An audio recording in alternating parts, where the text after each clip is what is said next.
Okay, welcome everyone to our fifth place presentation of this year's RSNA competition on Kaggle with the title Cervical Spine Fracture Detection. Our team name is Speedrun, and the reason why we chose this team name was because we joined only very late in this competition. So actually we only had around 11 days to produce our full solution. And we wanted to challenge ourselves to produce a really good solution within this short time period. So we chose the team name Speedrun, and in the end, I think we accomplished quite a satisfying result. Next, we want to present our team members. My name is Philip Singer. I work as a senior principal data scientist at H2O.ai. I hold a PhD in computer science and have a background in research where I published at seminal conferences. I also have a lot of experience in industry and specifically also on Kaggle, where I have been participating for around 3 years. And currently I am ranked as the second on the global leaderboard. Yeah, hello, I'm Pascal Pfeiffer and I'm a principal data scientist at H2O.ai. I also hold a PhD, but in electrical engineering from RWTH in Aachen. And currently I'm ranked on number 6 on the Kaggle overall leaderboard. Hi, I'm Christoph Henkel, also known as Dieter on Kaggle. I work as a senior deep learning data scientist at NVIDIA. I hold a PhD in mathematics from the LMU in Munich, co-authored multiple machine learning papers, and currently I'm ranked number 1 in the world on Kaggle. So the task for this competition was to identify fractures in cervical vertebrae on CT scans. More precisely, for each of the first 7 vertebrae, we needed to classify if there's a fracture or not. For training, we had around 2,000 studies with 400 slices each. And of those 2,000 studies, 87 were annotated with 3D segmentation masks. And 235 studies were partly annotated with 2D bounding boxes of fractures. The test set consists of 1,500 studies. The labels were on study level, and the metric was weighted multi-label log loss. Our solution consists of a 3-stage approach, where in the first stage, we train 2D classification and segmentation models on the 78 studies, which had the 3D annotations, and then pseudo-labeled on all studies with this. In the second stage, we train models for all studies using the labels we derived from stage 1. And in the third stage, we aggregate the predictions and models. For validation, we used the simple 5-fold cross-validation split by study ID, where we looked out to have roughly the same amount of annotated segmentations per fold. And with this setup, we had a very strong cross-validation leaderboard correlation.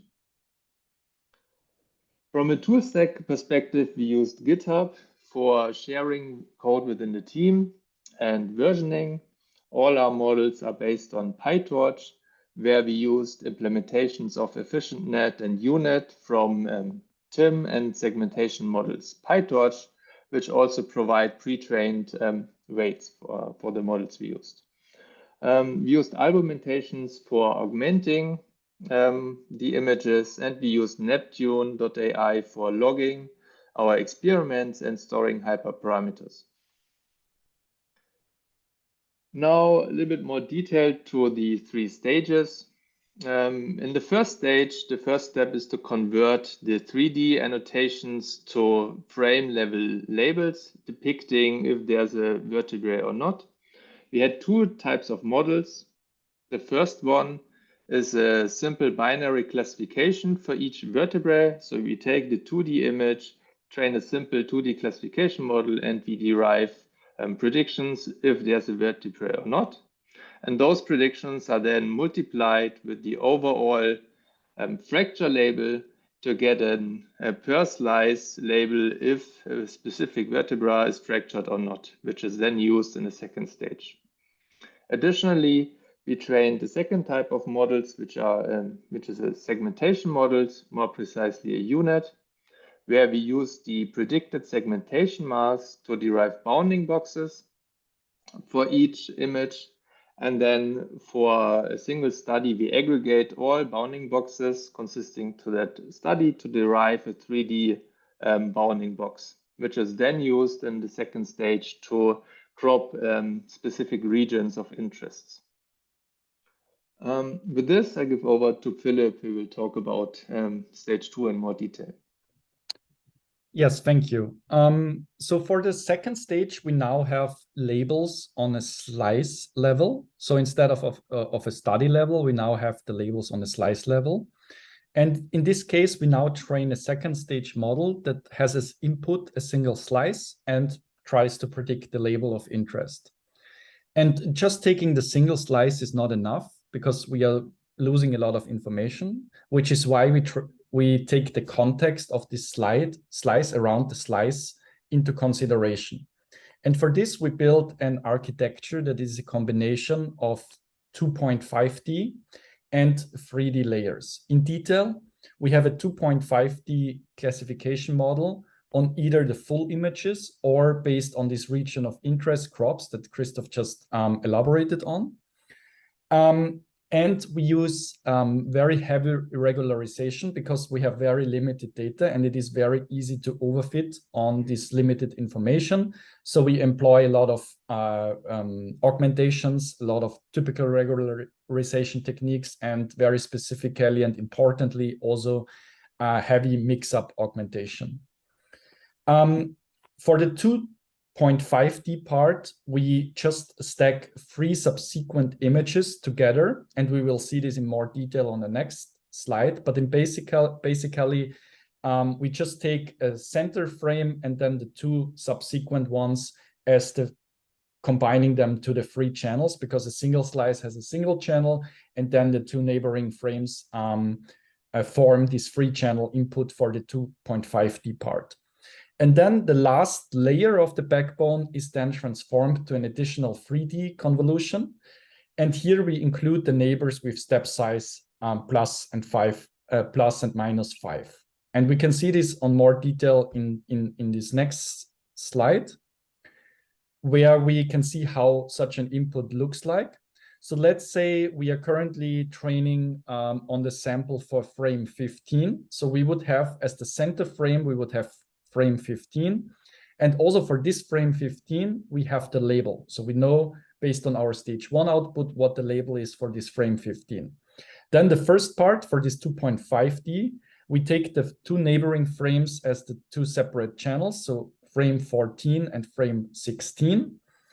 And additionally, we take 2 other slices who are further apart. So plus and minus 5 frames. So we take channel 10 or frame 10, which would be minus 5 frames, and frame 20, which would be plus 5 frames.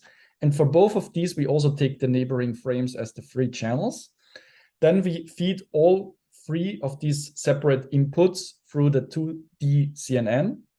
And each one of those can be called 2.5D because you have the neighboring frames.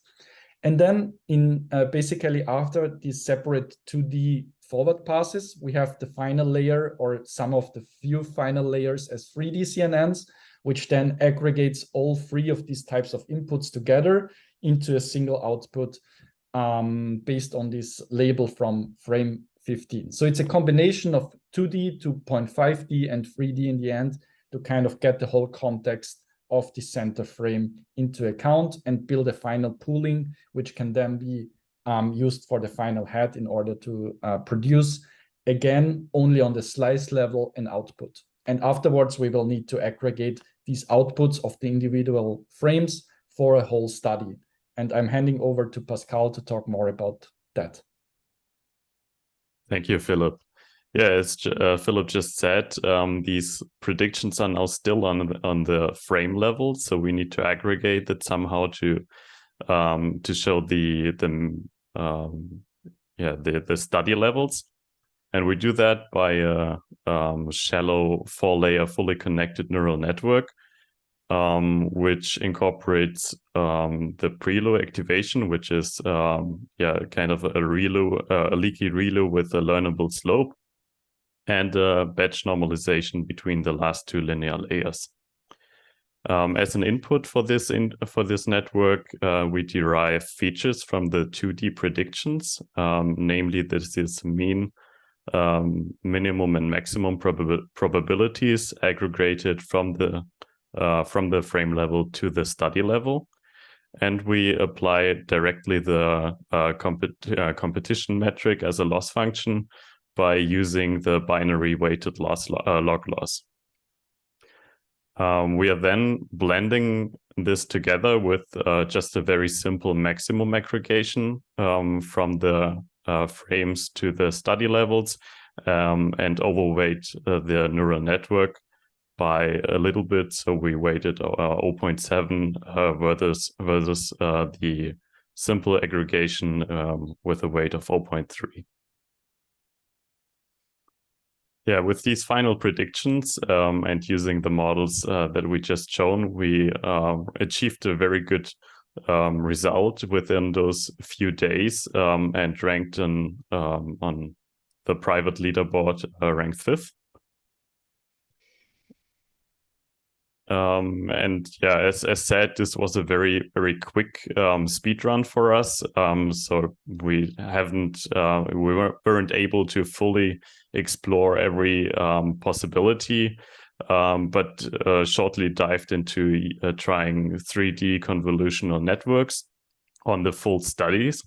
But this apparently performed very poorly, as it didn't get to look at the fine-grained cracks or fine-grained fractures in this case. We had the idea of actually cropping to single vertebrae and then applying 3D CNNs, but in this case we just didn't have the time to fully explore that route. With that very limited data, these 2,000 samples, regularization on each stage was very critical, especially on the second stage. So we applied heavy augmentation there, and we found that slight upscaling in the inference helped a little bit in boosting our scores.